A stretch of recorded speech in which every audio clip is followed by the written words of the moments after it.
নমস্কার। গল্পের গুচ্ছতে আপনাদের সকলকে স্বাগত জানাই। আজকে আমি আপনাদের পাঠ করে শোনাবো কবি অমরেন্দ্র চক্রবর্তীর একটি গল্প, নিম ফুলের মধু।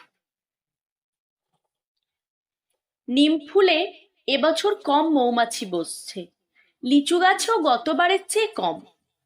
নকুল একটু এগিয়ে ঝুঁকে তৃতীয় খুপড়িটা দেখে নিয়ে পিঠ টান করলো। দাও দিকে একটা বিড়ি। শিবু অন্য সময় হলে বলে দিত নেই রে, কিন্তু এখন তার নিজের দায়।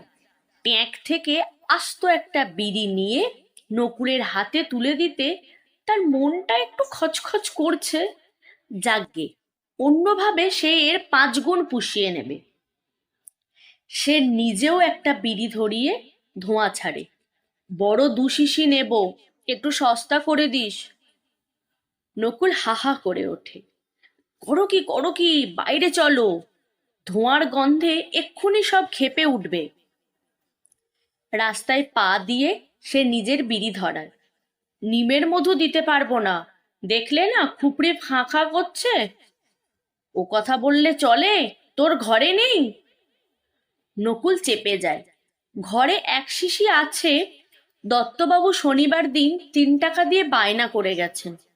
নাক দিয়ে ধোঁয়া বের করে বলল, গরিবের ঘরে মধু কি আর পড়ে থাকে? 1 শিশি না হয় দে। বৌদির বোনেরা এসেছে কলকাতা থেকে, বৌদি খুব গল্প করেছে তোর নিমের মধু। আর একটা মেয়ে ছেলে এসেছে মায়েরি ওদের সঙ্গে, ওদের বন্ধু। তোর চোখ টেরা হয়ে যাবে। নকুলের এখন এত কথা শোনবার সময় নেই। একবার বাজারে যেতে হবে, তার আগে পদু সাহার বাড়ি গিয়ে টাকা তাগাদা দিতে হবে। হাত একদম ফাঁকা। সন্ধে হয়ে আসছে, চাল আর কেরাসিন না নিয়ে বাড়ি ফেরার উপায় নেই। বেড়ার গা থেকে সাইকেলটা টেনে নিয়ে বলল, নেবে তো টাকা বের করো, বাজারটা একবার ঘুরে এসে মধু বাড়িতে দিয়ে আসবো। 1 শিশি অন্তত নিমের দিবি তো? আর একটা না হয়। কলকাতার মেয়ে, আমের মধু নিমের মধু অত কি বুঝবে গো? বৌদি অত করে বলে দিল। নকুল গলা খাঁকড়ে বলল, থাকলে দিতুম নে। ফাল্গুন থেকে আমের বউলে কিরকম মৌমাছি লেগেছে দেখনি? সে বঁ করে চলে যায়। ঝরঝরে সাইকেল, তার বিয়ের যৌতুক। সারা রাস্তা ঝনঝন খটখট আওয়াজ করে। সাইকেলের শব্দে আগে থেকেই পদু সাহার বউ বাইরে বেরিয়ে আসে। কে, নকুল? হ্যাঁ রে, বাবুকে দেখলি রাস্তায়? বাবু? বাবু তো ঘরে বসে সিগারেট খাচ্ছে। দূর, দুপুরে ট্রেনে কলকাতা গেলেন, বলে গেলেন সন্ধ্যের আগেই ফিরবেন। দোকানে হিসেব টিসেব নিয়ে কি একটা দরকারি কাজ পড়েছে। নকুলের বাঁ পায়ে একটা মশা। ঝুঁকে চটাস করে চাঁটি মেরে বলল, তবে তো আপনাদের ঘরে আগুন লেগেছে গো, জানলার ফাঁক দিয়ে যা ধোঁয়া বেরোচ্ছে। ও মা, তাই নাকি? বউটা চলে যাচ্ছে। নকুল গলা তুলে বলল, আমার 7 টাকা নিয়ে আসবেন। আমার কাছে কি টাকা থাকে? দেখি যদি 1-8 টাকা পাওয়া যায়। কেরাসিন হলো না। চাল আর 30 পয়সায় অল্প একটু লোটে মাছ নিয়ে নকুল বাড়ি ফিরছে। ঘোষেদের জানলায় তার চোখ আটকে গেল। ভেতরে টিভিতে নাচ হচ্ছে। নাচ শেষ হতে না হতেই ফাইটিং। জানলার বাইরে অনেকেই ভিড় করে দেখছে। নকুল একটা নারকেল গাছে বাঁ হাত রেখে সাইকেলে বসে বসেই পুরো সিনেমাটা দেখল। বাড়ি পৌঁছে নকুলের মাথায় রক্ত চড়ে যায়। ছেলে মেয়েগুলো নিজেদের মধ্যে মারামারি লাগিয়েছে। পান্নার নাক দিয়ে রক্ত গড়াচ্ছে, চুনির ইজের ছিঁড়ে ফালি ফালি। তার মুঠোয় হীরের লম্বা একগাছা চুল উঠে এসেছে। চাল আর মাছের ঠোঙা মাটিতে নামিয়ে রেখে নকুল ছেলে মেয়েদের এলোপাথারি চর ঘুষি লাথি কষালো। হিরে চুনি পান্না মার খেয়ে কে কোথায় সেধালো সাড়া পাওয়া গেল না। চণ্ডী পাশের ঘরে মাটিতে আঁচল বিছিয়ে ঘুমাচ্ছিল। মারামারিতে তার ঘুম ভাঙেনি, নকুলের চড়ঘুষিও তার কানে যায়নি। সব যখন চুপচাপ, নকুল সন্ধেয় কেনা 6টা বিড়ির প্রথমটা সবে ধরিয়ে ও ঘরে ঢুকেছে। চণ্ডী ধরফর করে উঠে বসল। এক মুহূর্ত অদ্ভুত চোখে নকুলের দিকে চেয়ে থেকে তার ঘোর ভাঙল। বাবা, যা একখানা স্বপ্ন দেখছিলুম না! কে বলবে নকুল একটু আগেই নিজের ছেলে মেয়েদের মারধর করেছে? বিড়িতে ছোট একটা টান দিয়ে বলল, দেখলুম ভাত পুড়ে যাচ্ছে, চাল এনেছো? অনেকদিন পর লোটে মাছ পেলুম, বেশ ঝাল দিয়ে রাঁধতো গিয়ে। দুঘরের মাঝখানে একটা মাত্র কুপি, তেল কমে গিয়ে দপদপ করছে। চণ্ডী সেদিকে একবার তাকিয়ে বলল, তেল ভরতে হবে, কেরাসিন এনেছো? নকুলের বিড়ি নিভে গিয়েছিল। নিচু হয়ে কুপি থেকে ধরিয়ে নিয়ে বলল, একটু পরেই চাঁদ উঠবে, আজ ওতেই একরকম চলে যাবে, কাল কেরাসিন আনবো। মেয়ে দুটো আর চুনি খেতে বসে বাপের কিল চর ভুলে কোন্দল শুরু করেছিল। এক ধমক খেয়ে চুপ। জ্যোৎস্নায় দাওয়ায় বসে সবাই চুপচাপ খেয়ে যাচ্ছে। খাওয়ার শব্দ ছাড়া আর কোনো শব্দ নেই। হঠাৎ ছোট মেয়েটা ভ্যাঁ করে কেঁদে উঠল। আমায় মোটে একটুখানি মাছের ঝোল দিয়েছে, আমার কত রক্ত পড়েছে নাক দিয়ে। নকুলের চোখে তখন ঘোষেদের বাড়ির জানলা ভাসছিল। হঠাৎ কান্না শুনে মুখে ভাত নিয়ে সে খুব বিরক্ত হয়ে ধমকে উঠল, মারবো এক থাবড়া। চণ্ডী নিজের ভাগ থেকে খানিকটা ঝোল পান্নার থালায় তুলে দিয়ে বলল, সবসময় খালি মারবো আর মারবো, জিভে নিমের পাতা বেঁচে দিয়েছে নাকি? খেয়ে উঠে বিড়ি ধরবার উপায় নেই, কুপি অনেকক্ষণ আগে নিভে গেছে। উনুনের পোড়া কাঠ পাথায় জল ঢালা। নকুল বিড়ি হাতে চণ্ডীর পিছনে এসে দাঁড়ায়। ঘরে দেশলাই নেই? জোছনাও ধরায় গিয়ে। একটু পরে হাত ধুয়ে সে একটা দেশলাই এনে নকুলের পায়ের কাছে ছুঁড়ে দেয়। 3টে মাত্র কাঠি। নকুল সাবধানে বিড়ি ধরায়। চাঁদ গাব গাছ ছেড়ে সুপুরি বনের দিকে যাচ্ছে। দাওয়ায় বসে চণ্ডীর থালাবাটি ধোয়ার শব্দ আর তার গোঙানি শুনতে শুনতে নকুল বিড়ির আগুন থেকে আর একটা বিড়ি ধরিয়ে ঘন ঘন টানতে থাকে। চণ্ডীর হাতের হাজা ছাই জল লেগে জ্বলছে, তার ওপর অন্ধকারে একটা ভাঙা বাটির কানায় লেগে তার হাত কেটে গেছে। সে কোঁকাতে কোঁকাতে দাওয়ায় এসে দাঁড়াতেই নকুল খিচিয়ে উঠল, আহ, তাড়াতাড়ি সার না, ঘরামির মেয়ে! ঘরামির মেয়ে, ঘরামির মেয়ে! নকুল রেগে আর আদর করে দু অবস্থায়ই বলে। ঘরে ঢুকে চণ্ডীকে নিজের দিকে টেনে নিতে নিতে এবার নকুল অন্যরকম গলায় বলল, ঘরামির মেয়ে, ছাগল দুধে কালো জামের মধু মেরে তোকে খাওয়াবো, দেখিস। একটা গাছের ডালকে শাড়ি জড়ালে যেমন হয়, চণ্ডী প্রায় সেই রকম। গায়ে মাংস নেই, শুধু হাড়। কোঁকাতে কোঁকাতে সে ঝেঁঝে উঠল, রোজ ওই একই কথা, শুনে শুনে কান পচে গেল, মিথ্যুক ঠক, কই একদিনও তো। নকুল এক ঝটকায় তাকে বিছানায় ফেলে দাঁত কিরমির করলো, চুপ, ঘরামির মেয়ে! শেষ রাতে ঝমঝম বৃষ্টির শব্দে নকুলের ঘুম ভেঙে গেল। চণ্ডী বিছানায় নেই, পাশের ঘরে ছেলে মেয়ে 3টে গুটিসুটি মেরে ঘুমাচ্ছে। একটা ফোকর দিয়ে জলের ঝাট এসে হীরের পা ভিজিয়ে দিচ্ছিল। নকুল দরমাটা টেনে দিতে দিতে দেখলো দাওয়াই দিকে দরজায় খিড়কি নেই, অল্প ফাঁক হয়ে আছে। পাল্লা ঠেলে নকুল দাওয়ায় এসে দেখলো চণ্ডী দেওয়াল ঘেঁষে বসে থালায় কি মাখছে। নকুল সাবধানে পাশ থেকে উকি দিল। এক থালা আটায় অনেকটা মধু ঢেলে জল দিয়ে চটকাচ্ছে।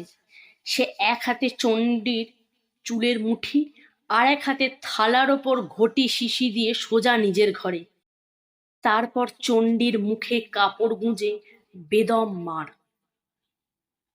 সকালে বেরোবার সময় নকুল মধুর সব কটা শিশি একটা ব্যাগে পুরে সেটা সাইকেলের হ্যান্ডেলে ঝুলিয়ে নিল।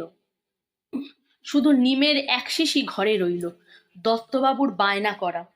শিশিটা মাচার এক কোণে লুকিয়ে রাখলো। দত্তবাবুর কাছে বেশি দাম পাওয়া যায়। গোলাপ জামের খুপড়িতে কাঠের ফাঁক চুইয়ে বৃষ্টির জল ঢুকেছে। নকুল একটা আধলা ইঁট নিয়ে খুপড়ির ছাদের তক্তা তিনটে ঠুকে ঠুকে একদম মিলিয়ে দিল। রাস্তার ওপাশেই তিনটে গোলাপজাম আছে। ওখান থেকেই বাগানের শুরু। এক ঝাঁক মৌমাছি গোলাপজামের বড় বড় ফুল কালো করে বসে মধু খাচ্ছে।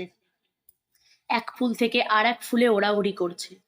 তারা হঠাৎ উড়ে এসে নকুলের মাথার চারপাশে ঘুরে ঘুরে চক্কর দিতে লাগলো। মুন্সেফ কোটের কাছে তিনটে দোকান নকুলের খদ্দের। ঝনঝন খটখট শব্দ তুলে নকুল সাইকেল চালায়। ব্যাগের শিশিগুলোতে ঠোকাঠুকি লাগছে।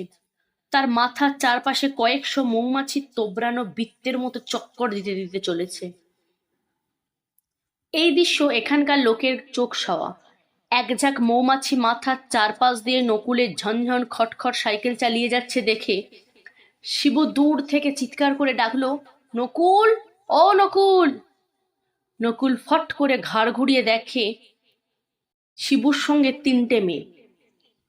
নকুল কাছে আসতেই মেয়ে তিনটে ঠিক একসঙ্গে বাবা গো বলে হাতের পাতায় মুখ ঢাকলো। তিনজনেই দাঁড়িয়ে পড়েছে। শিবু বলল, মৌমাছি দেখে ভয় পেয়েছেন, সামলে রাখিস। নকুল সাইকেল থেকে নামতে নামতে তার মাথার সঙ্গে সঙ্গে মৌমাছির ঝাঁকও আরো নেমে এসে পাক খেতে লাগলো। নমিতা সমিতা লাফ মেরে পিছিয়ে গেল, আর লীনা লজ্জা টজ্জা ভুলে রাস্তার ওপর উবু হয়ে বসে পড়ে দুহাতে মুখ মাথা ঢেকে চেঁচিয়ে উঠল, সরে যেতে বলো শিবু, ওকে সরে যেতে বলো না। নকুল হাসতে হাসতে বলল, ভয় নেই, আপনারা ভয় পাবেন না, এরা হুল ফোটাবে না, আপনাদের কাছেই যাবে না। নকুল মাথা ছেড়ে একটা মৌমাছি এদিক ওদিক যাচ্ছে না দেখে নমিতারা আস্তে আস্তে ধাতস্থ হয়। নকুলকেও তো কই হুল ফোটাচ্ছে না। লীনা সাহস করে উঠে দাঁড়িয়ে মৌমাছির চক্কর খাওয়া তাকিয়ে তাকিয়ে দেখে। মাঝে মাঝে অজ্ঞাতে তার চোখ বন্ধ হয়ে যায়। শরীরে হাড়গোড় নেই নাকি? নকুল জীবনে এরকম সুন্দর মেয়ে দেখেনি। শুধু জোছনা আর ননি দিয়ে তৈরি। মধুমাখা গলার কাকে বলে। নকুলের খেয়াল নেই সে অবাক হয়ে ওদের দিকে তাকিয়ে আছে। তার চোখ ঘুরে ঘুরে বসে পড়া মেয়েটার মুখের ওপর বসছে। নকুলের মুখ হাঁ। ধরা পড়ে গেলে খুব চোখ পিটপিট করতে করতে সে মুখ সরিয়ে নিচ্ছে। শিবু ভারী বিব্রত বোধ করল। নকুল, এনারা তোর মধু কিনতে এসেছেন। নকুল চোখ পিটপিট করে। সমিতা বলল, দিদি মৌচাক দেখবি না? নমিতা লীনার দিকে তাকিয়ে চোখ নাচায়, ওকে জিজ্ঞেস কর। নকুলের খুব উৎসাহ। ঘুরে ঘুরে প্রত্যেকটা খুপড়ি ওদের দেখায়, এইটা সজনে ফুলের, এইটা আমের বউলের, এদিকে আসুন, এটা কালো জামের। মেয়েদের ভয় ভেঙে গেছে। এক একটা বাঁশের খুঁটির ওপর আলাদা এক একটা কাঠের বাক্স। শিবু রাস্তার ওপারে একটা গোলাপজাম গাছের গুঁড়ির আড়ালে দাঁড়িয়ে বিড়ি খাচ্ছে। এরা নকুলের সঙ্গে ঘুরে ঘুরে যত দেখছে ততই অবাক। লীনা একটা বাক্স দেখিয়ে বলল, এটা কি ফুলের মধু? ঘাস ফুলের। নমিতা বলল, তুমি কি করে বোঝো কোনটা কোন ফুলের? আগে একদল মৌমাছি এক ঋতুতে শুধু একরকম ফুলেরই মধু খায়। ওই খুপড়িটা দেখছেন, ওই চাকের মৌমাছিরা এবছর লিচু গাছে বসছে। সমিতা সাহস করে একটা খুপড়ির মধ্যে উকি মেরে দেখলো, কি ছোট্ট চাক। এটা কোন ফুলের? নিম ফুলের। নিম ফুলে এবার খুব কম মৌমাছি বসছে। নিমের মধু? কি আশ্চর্য না রে লীলা। নমিতা নিচু হয়ে শাড়ির চোরকাঁটা ছাড়াতে ছাড়াতে বলল, নিম ফুলের মধুর কথা খুব শুনেছি, আছে তোমার কাছে? 2 মাস পরে দিতে পারবো, এবছর 2-1 শিশুর বেশি হবে না। এখন তোমার কাছে কি কি পাওয়া যাবে? নকুল ব্যাগের থেকে এক একটা করে শিশিগুলো বের করে নাম বলে। শিবু বিড়ি শেষ করে বকের মতো লম্বা ঠ্যাঙে এগিয়ে আসে। নকুল দাম বলতে যাচ্ছে, শিবু চোখ টিপে দিয়ে বলল, কলকাতা থেকে এসেছেন, ন্যায্য নাম ধরিস। নকুল ভুরু কোঁচকায়, বেশ বিরক্ত। ন্যায্য দামের চেয়েও কমে সে সব কটা শিশি দিয়ে দেয়। একটাই মধু একটু কম, শেষে রাতে চণ্ডী ঢেলে নিয়েছিল, সেটা সে ফাও দিয়ে দিল। অনেকগুলো টাকা হাতে পেয়ে নকুল 5 কেজি চাল ছাড়াও পুরো 900 গ্রামের একটা শোল মাছ নিয়ে নিল, সঙ্গে এটা সেটা মশলাপাতি, 2 বান্ডিল বেরি, দেশলাই কিনলো 2টো। দুবেলা পেট ভরে খেয়ে সে দাওয়ায় বসে চাঁদের আলোয় পরপর অনেকগুলো বিড়ি শেষ করে শুতে গেল। গাব গাছের মাথায় চাঁদ জানলা দিয়ে ঘরে ঢুকতে আসছে। নকুল অনেকক্ষণ বউয়ের রোগা মুখটার দিকে চেয়ে থাকতে থাকতে অনেক বছর আগের তার সুশ্রী চোখ না খুঁজে পেল। মাঝরাতে সামান্য ঠুকঠাক শব্দে ঘুম ভেঙে গিয়ে দেখলো চণ্ডী মাচার নিম ফুলের মধু নামিয়ে আটা মেখে গব গব করে খাচ্ছে। পা টিপে টিপে সে তার বউয়ের পিছনে এসে পিঠে হাত রাখতেই চণ্ডী তাকালো, তার মুখ মরার মতো। নকুল হেসে ফেলে বলল, তোমার বাবু রাক্ষসের খিদা।